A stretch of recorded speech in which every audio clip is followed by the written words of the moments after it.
Until one day, my face all swollen, my eyes swollen. Then only I go and see doctor.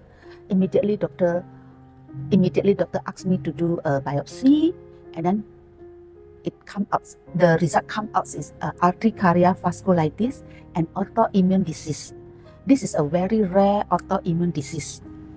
I feel very lucky that I'm be able to do this stem cell. It helps me a lot. And then you can see my condition. It didn't flare up already after doing autoimmune disease.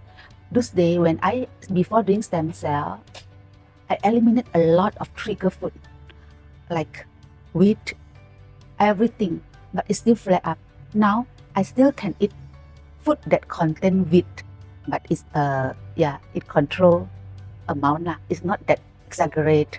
It's not a lot, but at least I can eat everything now. This is I'm very happy with this. I'm very happy with the result of this stem cell. It really helped me a lot.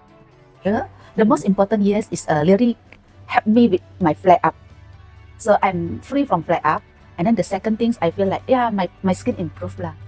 My skin improved. I believe my other organ also improved.